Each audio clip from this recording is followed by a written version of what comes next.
Ne souhaite pas ça, souhaite pas ça. Non, il n'y a personne qui mérite de faire On ne forme pas des journalistes pour qu'ils soient tués. On ne les forme pas pour qu'ils servent de boucherie à canon pour des gens qui n'ont rien à faire de la liberté. Donc voilà, il faut venir au moins le dire et au moins le manifester. C'est-à-dire que si on ne peut même plus à ce jour, dans notre beau pays qu'est la France, parce que je suis française, ne plus pouvoir communiquer sur ces idées, mais où va-t-on? C'est du fascisme en fait. Là, c'est clairement pas le début de la fin, j'espère pas.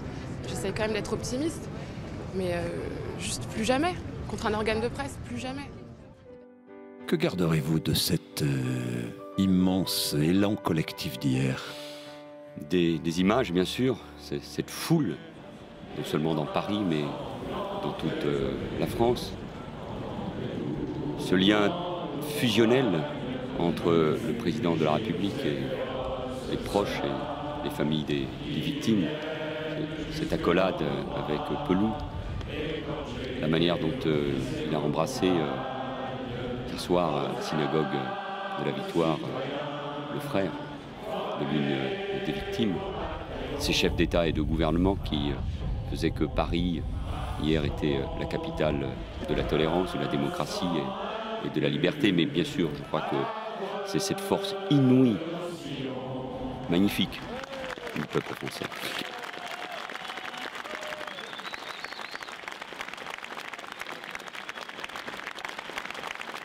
Avec la ministre, l'ensemble des partenaires sociaux, la ministre du Travail, Myriam El Khomri, qui n'a cessé d'écouter, d'expliquer, de dialoguer, a présenté de nouveaux amendements pour réaffirmer le rôle des branches professionnelles. Et ces amendements ont été adoptés en commission.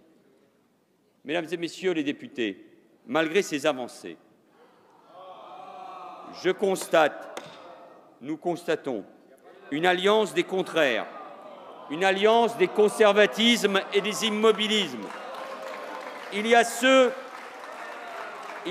qui veulent la remise en cause de notre modèle social, le recul des droits pour les salariés. C'est le projet de la droite et la majorité sénatoriale l'a bien montré. Et il y a ceux qui considèrent, drôle de logique, que plus de dialogue social dans l'entreprise, plus de responsabilité pour les représentants des salariés, c'est moins de droits. Cette alliance, c'est celle de ceux qui ne veulent rien changer et qui, au fond, se satisfont du marché du travail tel qu'il est. Et ce pays s'est trop habitué à un chômage de masse depuis 30 ans pour qu'on n'agisse plus aujourd'hui. Aujourd'hui, nous agissons, le chômage baisse dans ce pays et avec ces lois, nous permettrons de donner davantage de souplesse et davantage de chance aux salariés de ce pays. Face à cela, mon gouvernement est déterminé à avancer. Avancer parce que les stratégies des uns et des autres, à moins d'1 an de l'échéance présidentielle, ne doivent pas bloquer le pays. Avancer parce que c'est l'intérêt général.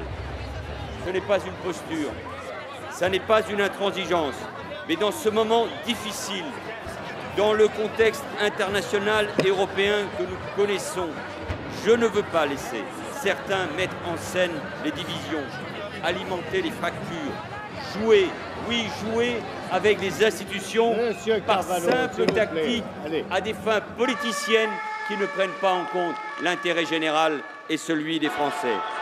C'est pourquoi, Monsieur le Président, Mesdames et Messieurs les députés, en application de l'article 49, alinéa 3 de la Constitution, notre Constitution, qui est la règle que le peuple français s'est donnée à lui-même. J'ai donc décidé, après la délibération du Conseil des ministres du 10 mai, d'engager la responsabilité du gouvernement sur le vote en nouvelle lecture du projet de loi relatif au travail, à la modernisation du dialogue social et à la sécurisation des parcours professionnels. Il s'agit du texte issu des travaux de la Commission des affaires sociales, modifié par les amendements transmis au Président de la République. Mesdames et Messieurs, la Constitution de la Ve République permet d'avancer. À ceux qui ne sont pas d'accord avec le texte que nous avons présenté, de présenter une motion de censure. C'est ainsi que l'on est au clair devant les Français. Le gouvernement l'est, avec fierté, avec courage, parce que nous agissons pour l'intérêt des Français.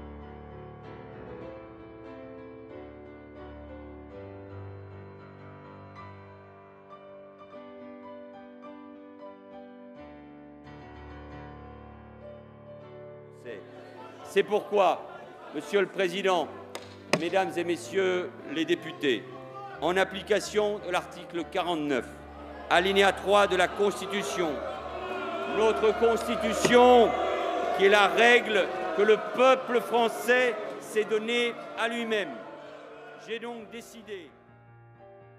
Si c'était à refaire, Le 49.3 dans les conditions que nous avons connues, Alors au moment de la loi travail, j'ai utilisé 2 fois le 49.3. Il a été utilisé sous la Ve République 80 fois. Vous l'avez utilisé 6 fois, le 49.3. Non, je l'ai utilisé Manuel Valls. sur Sur deux textes de loi différents, la loi Oui, oui. Macron et la loi À 6 travail. Et reprises, c'est si vous toujours comme ça préférez. que ça se passe, on l'utilise à chaque lecture. Mais on m'a imposé le 49.3. C'est-à-dire que ce qu'on appelle les frondeurs, ceux qui, on s'éloigne peut-être au fond de l'essentiel de ce qui intéresse... Une discussion parlementaire, c'est une négociation. Vous auriez pu faire des concessions et faire passer mais votre c'est ce qui texte. s'est passé. C'est ce qui s'est passé. J'ai obtenu... Vous dites on me l'a imposé. J'ai obtenu l'accord de la très grande majorité des parlementaires socialistes, des députés socialistes, grâce au travail alors de Christophe Sirugue, le rapporteur de cette loi. J'ai obtenu l'accord des syndicats réformistes, dont la CFDT. Donc c'est une mesure d'efficacité. La CFTC, mais je n'ai pas trouvé le soutien d'une 50aine de députés Donc vous socialistes ne qui regrettez continuaient pas d'avoir à été s'opposer. regrettez. Mais il fallait à ce moment-là l'imposer. Mais j'ai Alors, bien pourquoi compris. le C'est pas supprimer clair. j'ai bien Vraiment, c'est je pas crois de que c'est figure clair, se mais j'ai repose. bien compris. Mais j'ai bien compris. Vous regrettez pas de l'avoir fait, mais vous voulez le supprimer. À ce moment-là, dans les conditions, mais j'ai bien compris aussi ce que cela donnait comme sentiment de brutalité, d'autant plus qu'il a fallu l'utiliser dès le début de la discussion parlementaire.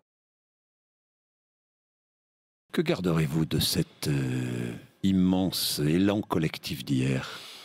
Des images, bien sûr, cette foule, non seulement dans Paris, mais dans toute la France. Ce lien fusionnel entre le président de la République et les proches et les familles des victimes. Cette accolade avec Pelou, la manière dont il a embrassé hier soir à la synagogue de la Victoire le frère de l'une des victimes, ces chefs d'État et de gouvernement qui faisaient que Paris, hier, était la capitale de la tolérance, de la démocratie et de la liberté. Mais bien sûr, je crois que c'est cette force inouïe, magnifique, du peuple français.